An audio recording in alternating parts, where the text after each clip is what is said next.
Hello friends, कैसे हैं आप सभी।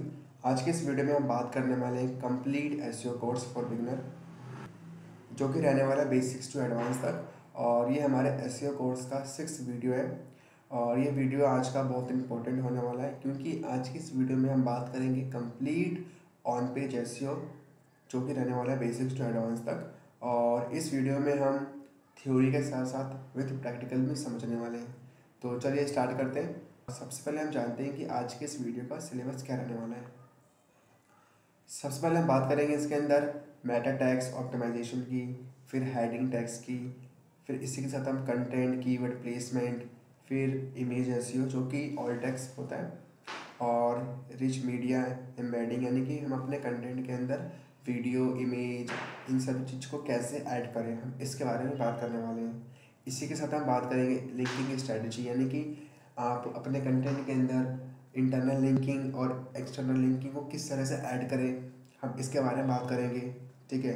और इसी के साथ हम बात करेंगे कि page speed and mobile friendliness check कैसे करें। ठीक है।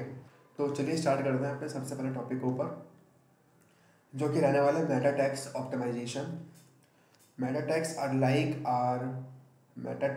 Like the signboard for Google. The title text tells search engine what your page is about, and meta description gives a short summary that appears in search result. तो Meta tags जो कि एक sign board होता है जो Google को बताता है कि आपका कंटेंट जो किस बारे में, और टाइटल टैग जो कि सर्च इंजन को ये बताता है कि आपका पेज किस बारे में, और मेटा डिस्क्रिप्शन एक आपके कंटेंट का एक शॉर्ट समरी होता है। ठीक है। जो कि गूगल को और जो यूज़र होते हैं उनके लिए इजी हो पाए कि वो आपके वेबसाइट के ऊपर विजिट कर पाए। ठीक है। तो मुझे लगता है कि आप समझ ही होंगे कि मेटा टैग्स क्या होता है। आप यहाँ पे देख सकते हैं कि एग्जांपल तो टाइटल जो है कि SEO for beginner step by step, यानी कि टाइटल ये बताता है कि आपका जो कंटेंट है वो किस बारे में, और डिस्क्रिप्शन ये बताता है कि जो आपका जो कंटेंट है उसके अंदर क्या चीज़ है ना। तो हम अब प्रैक्टिकल समझते हैं। ठीक है। टाइटल और डिस्क्रिप्शन के बारे में तो हम एक डेमो वेबसाइट ओपन कर लेते हैं, जिसमें कि मैं आपको कंप्लीट ऑन पेज एक्टिविटी पूरा आपको उसी में बताऊंगा। ठीक है। तो ये हमारा एक डेमो वेबसाइट है। तो चलते हैं, हम टाइटल और डिस्क्रिप्शन के बारे में जानते हैं। आप यहाँ पे देख सकते हैं कि ये हमारा टाइटल है, जैसे कि आपने एग्जाम्पल में देखा था, SEO for beginner step by step. ठीक है। और आप नीचे आप देखेंगे ये डिस्क्रिप्शन है। ठीक है। जो कि आपके कंटेंट के बारे में बताता है कि आपका जो कंटेंट है वो किस बारे में है। ठीक है। और अगर आप टाइटल टैग ऐड कर रहे हैं तो आपका जो टाइटल टैग का जो वर्ड लिमिट होना चाहिए वो 60 वर्ड होना चाहिए, और पिक्सल होना चाहिए 346 पिक्सल से लेकर 580 पिक्सल तक। ठीक है। और डिस्क्रिप्शन 160 वर्ड, और पिक्सल की बात करें तो 613 पिक्सल से लेकर 920 पिक्सल तक। ठीक है। तो आप ये सोच रहे होंगे कि मैं किस तरह से टाइटल और डिस्क्रिप्शन को देख रहा हूँ। तो मैं आपको बता दूँ, मैं प्लगइन यूज़ कर रहा हूँ जो कि रैंक मैथ प्लगइन है, और ये ऐसे एसईओ एक्टिविटी करते हैं। ठीक है। और आप रैंक मैथ के अलावा और भी प्लगइन की तरफ जा सकते हैं, जैसे कि योस्ट प्लगइन। ठीक है। All in one SEO plugin. ठीक है। बहुत सारे प्लगइन होते हैं, बट मैं अभी रैंक मैथ के ऊपर वीडियो बना रहा हूँ। रैंक मैथ के थ्रू में मुझे एसईओ करना है, पूरे ट्यूटोरियल के अंदर मैं रैंक मैथ का ही यूज़ करने वाला हूँ। ठीक है। अगर आप चाहते हैं कि मैं इस रैंक मैथ के ऊपर एक अलग से सेपरेट वीडियो बनाऊँ, तो आपको करना होगा कमेंट, मैं प्रॉपर एक डेडिकेट रैंक मैथ के ऊपर वीडियो लाऊंगा। ठीक है। उसके लिए आपको कमेंट करना होगा। तो मुझे लगता है कि आप टाइटल समझ गए होंगे और डिस्क्रिप्शन आप समझ गए होंगे। अब हम बात करते हैं अपने अगले टॉपिक के ऊपर, जो कि रहने वाला है heading tag usage. Heading structure your content. H1 is the main title, H2 and H3 are subheading. H1 जो होता है वो आपके कंटेंट का स्ट्रक्चर होता है। ठीक है। जो हेडिंग होता है वो आपके कंटेंट का स्ट्रक्चर होता है, और जो आपका टाइटल होता है वो H1 टैग होता है, और जो H2 H3 से लेकर H6 तक जितने भी होते हैं वो आपके सब हेडिंग होते हैं। ठीक है। Proper heading help Google understand. अगर आपके वेबसाइट के अंदर, आपके कंटेंट के अंदर प्रॉपर हेडिंग होंगे तो गूगल को समझने में ईजी होगा आपका कंटेंट, और साथ में जो यूज़र होंगे उनको पढ़ने में भी ईजी होगा। ठीक है। तो इसीलिए हम हेडिंग का यूज़ करते हैं। और मैं आपको बता दूं कि हेडिंग होता कैसे है, ठीक है, दिखता कैसे है। तो चलिए हम अपने वेबसाइट पर चलते हैं। अब यहाँ पे देख सकते हैं कि जो सबसे पहले हमारा जो टाइटल है, जैसे मैंने आपको कहा था, ये हमारा H1 टैग होता है। और इसी के साथ आप यहाँ पे देख सकते हैं ये हमारा H2 होता है, ये हेडिंग होता है। और यहाँ पे आप देख सकेंगे कि ये हमारा H3 हो गया इसी, ठीक है। और इधर आप देख सकते हैं ये हमारा H3 और इसी के साथ नीचे H4 आ जाता है, ठीक है। और ये हमारा ये वाला जो है ये हमारा, एक सेकेंड यार हट क्यों नहीं रहा है, ये हमारा H5 है, ठीक है। तो यही एक तरीके का हमारे एक कंटेंट का स्ट्रक्चर देने के लिए हम इन हेडिंग का यूज़ करते हैं, ठीक है। इससे क्या होता है कि एक फॉर्मेट में कंटेंट हमारा होता है और जो भी अगर कोई ऑडियंस भी आती है तो वो इजीली समझ पाएगी कि हमारा जो कंटेंट है वो किस बारे में है। उनके लिए भी इजी होगा, वो अच्छे से रीड कर सकेंगे और साथ साथ गूगल के लिए भी इजी होगा। तो मुझे ऐसा लगता है कि आप हेडिंग के बारे में समझ गए होंगे, ठीक है, H1 से लेके H6 तक। अब हम बात करते हैं अपने अगले टॉपिक ऊपर, जो कि रहने वाला है कंटेंट प्लस कीवर्ड प्लेसमेंट, यानी कि हम अपने कंटेंट के अंदर कीवर्ड को किस तरह से ऐड करें कि जो हमारा जो कंटेंट है वो इंगेजिंग हो, ठीक है।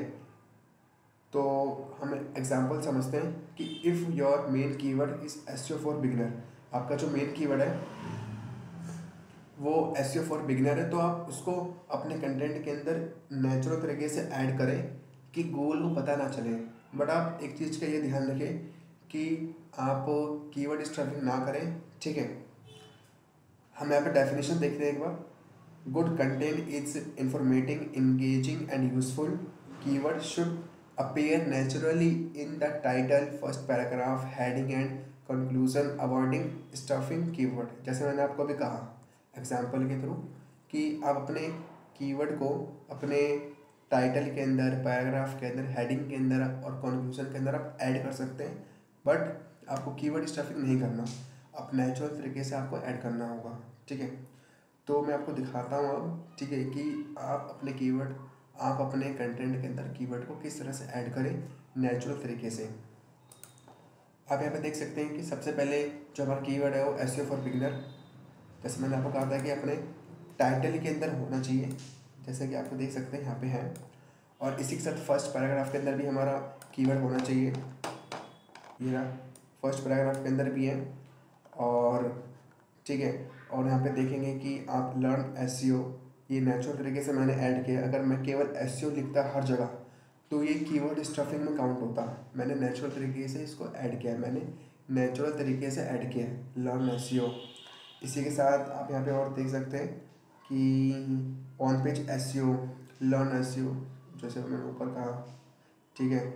और इसी के साथ आप देख सकते हैं कि लर्न SEO फॉर बिगनर, ठीक है, वो मैंने नेचुरल तरीके से एक स्मार्ट वे में मैंने कीवर्ड को ऐड किया है, ठीक है। अगर आप नीचे देखेंगे तो आपको कंक्लूजन में देखने को मिल सकता है learning SEO is a step by step journey, ठीक है, ऑन पेज SEO। और इसी के साथ आप ये देखेंगे कि SEO tips today, SEO strategies, ठीक है। तो ये एक तरीके से कीवर्ड है जो कि आपको अपने कंटेंट के अंदर स्मार्ट वे में ऐड करना होगा, जिससे कि आपकी वेबसाइट की रैंकिंग भी हो जाए और गूगल को ये भी ना लगे कि आपने कीवर्ड स्टफिंग किया है। आप कीवर्ड ऐड करो बट आप नेचुरल तरीके से ऐड करो, ठीक है। तो ये तो हमने कंटेंट के अंदर ऐड किया है। तो मैं आपको बता दूं कि आप टाइटल और डिस्क्रिप्शन में आप किस तरह से ऐड कर सकते हैं, ठीक है। तो ये टाइटल हो गया हमारा, ठीक है, SEO फॉर बिगिनर, जैसे मैंने आपको पहले बताया। अब यहाँ पे आप देखेंगे नीचे learn SEO from scratch, understand keywords on page SEO and how to rank on Google in 2025। इसके अंदर ही मैंने डिस्क्रिप्शन के अंदर भी अपने कीवर्ड को ऐड किया है नेचुरल तरीके से।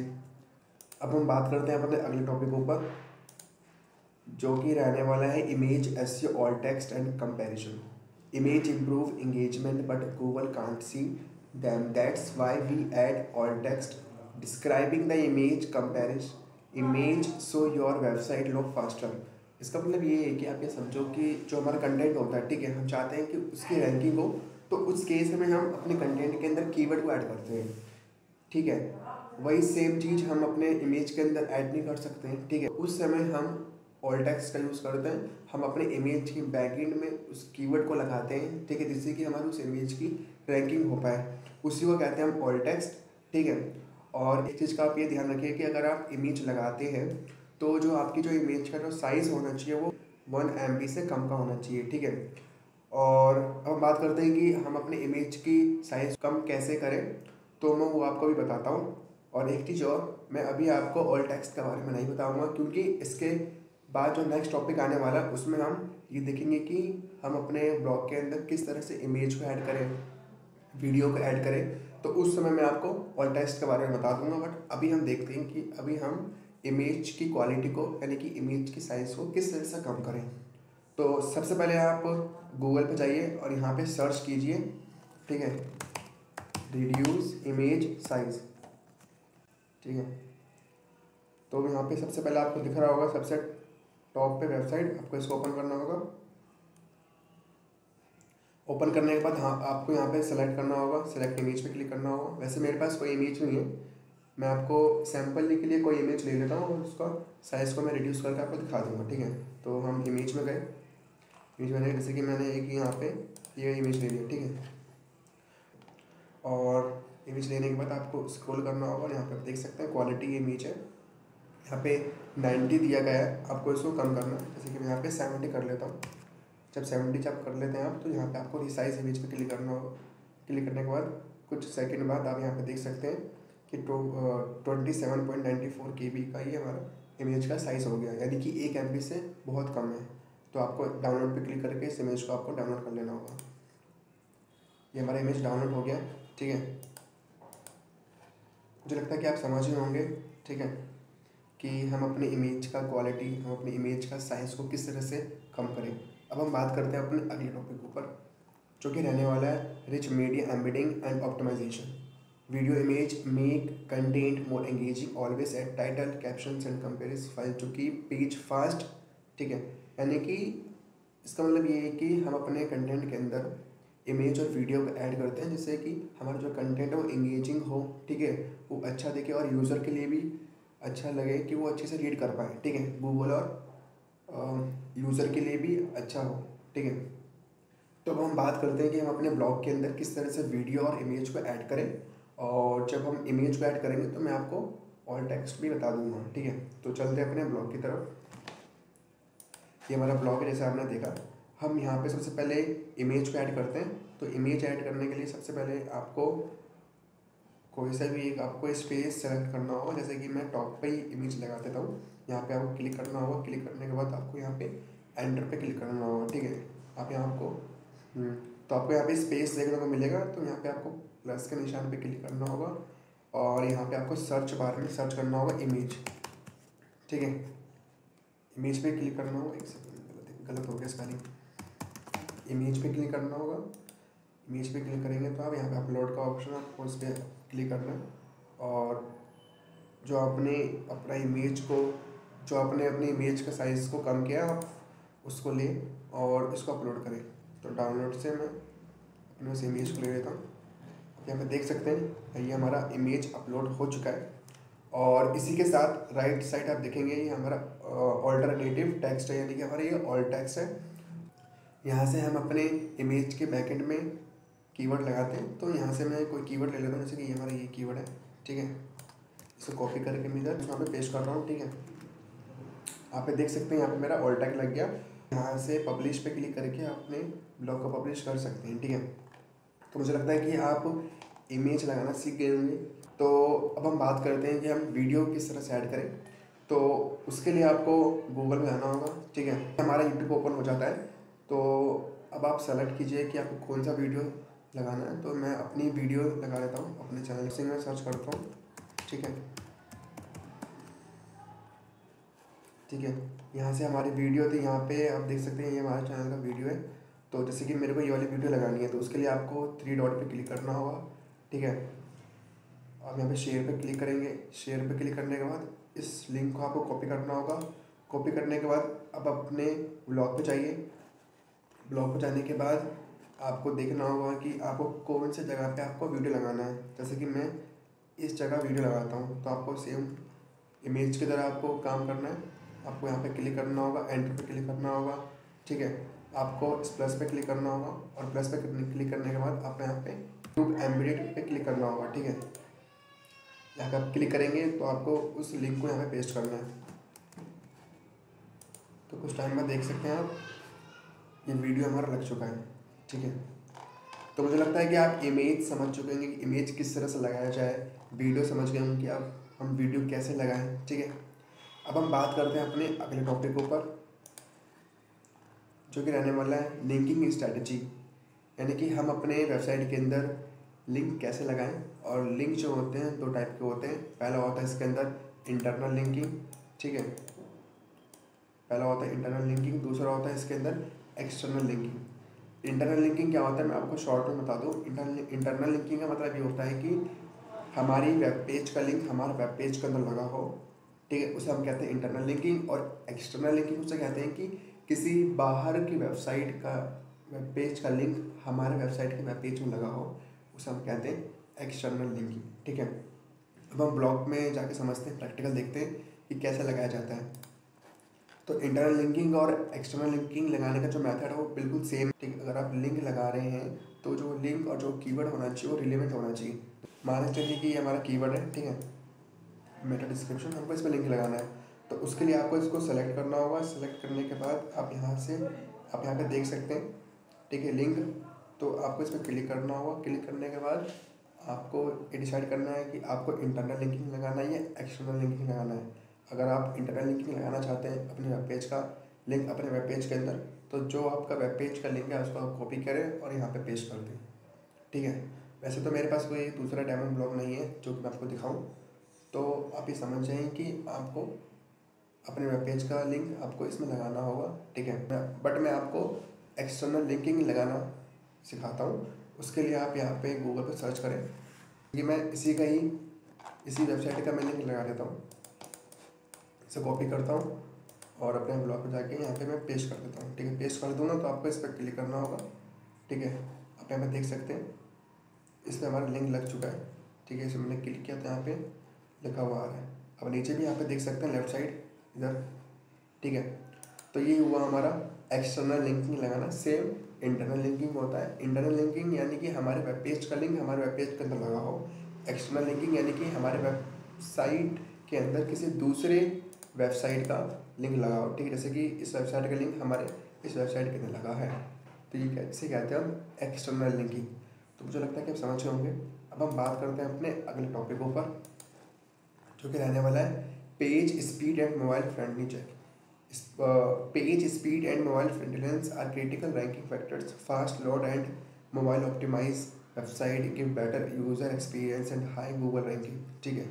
रैंकिंग यहाँ पे गलत टाइप हो चुका है, आएगा, ठीक है। रैंकिंग द पेज स्पीड, आप समझो कि अगर आपके वेब पेज का आपकी वेबसाइट का अगर स्पीड जो है वो फास्ट है, यानी कि जो उसकी लोडिंग स्पीड जो है वो फास्ट है, वो तुरंत ओपन हो जाए, ठीक है। तो इसका मतलब ये है कि वो मोबाइल फ्रेंडली है, ठीक है, पीसी फ्रेंडली है, ठीक है। तो इससे क्या होता है कि जो यूज़र एक्सपीरियंस भी आपका अच्छा हो जाता है, ठीक है, गूगल के लिए भी अच्छा होता है। तो आप ये समझें कि आप अपने वेबसाइट का स्पीड को फास्ट करें, ठीक है। और जो मैं आपको बताता हूँ कि कितना होना चाहिए मैक्सिमम, यानी कि 1 से 2.5 सेकंड या 2 सेकंड के अंदर ही आपकी वेबसाइट को ओपन हो जाना चाहिए, ठीक है। तो अब मैं बताता हूँ कि आप किस तरह से अपनी वेबसाइट का स्पीड को चेक कर सकते हैं। तो उसके लिए आपके पास होना चाहिए वेबसाइट और उसका यूआरएल। तो हम अपनी वेबसाइट का ही ले लेते हैं। तो यहाँ से मैं अपनी वेबसाइट का यूआरएल कॉपी कर लेता हूँ। कॉपी करने के बाद मैं यहाँ पे गूगल पे सर्च करता हूँ स्पीड, मैं सर्च करता हूँ page speed insight, page speed insight.